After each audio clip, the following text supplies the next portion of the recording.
going to show you assembly of the pump and hopper together, the filler unit that goes on the power base. So I have a double manifold here. So what I'm going to do is I'm going to start by putting the spouts into it. So you're going to take off the locking nuts, put the spouts in.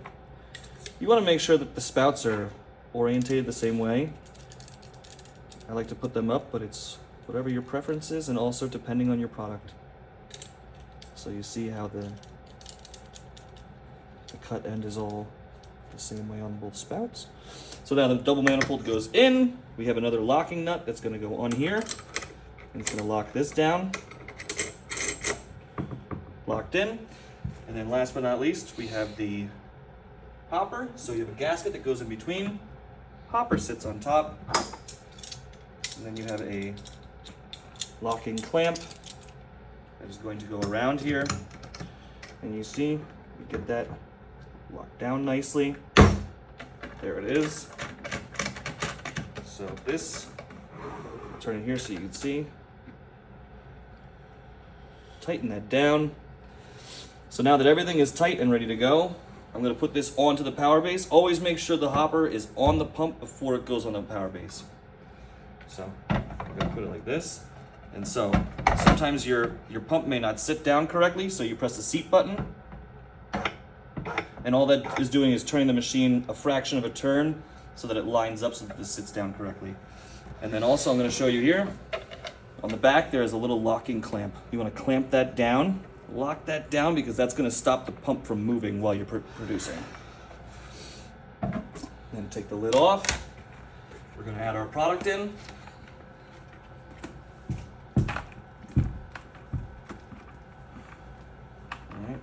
Before we start operating, we're going to make sure we push it down a little bit so we get that in there, because now we're going to prime the unit, make sure that our pump and spouts are all full of product before we start producing.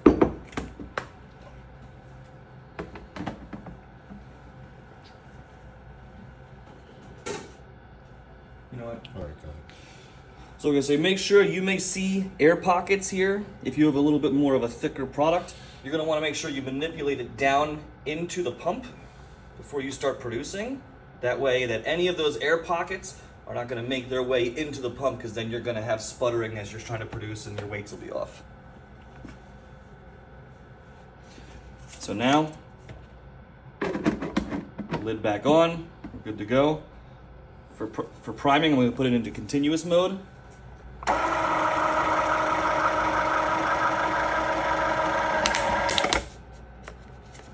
All right, so now we are primed and ready to go.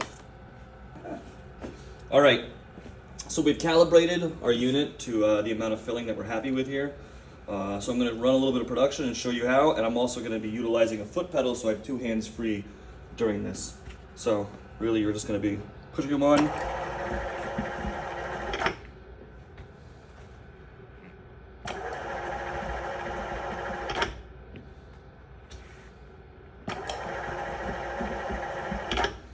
And now you can adjust the speed. I have the speed a bit turned down on this, you know, because cream puffs can be a little bit fragile, but you can adjust the speed if you want it to go a little bit faster. You can obviously adjust the amount of filling so that you're happy with it. But, you know, we just don't want any of the cream puffs to explode or break.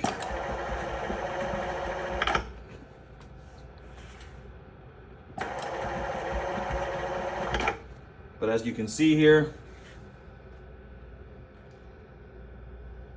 good amount of filling.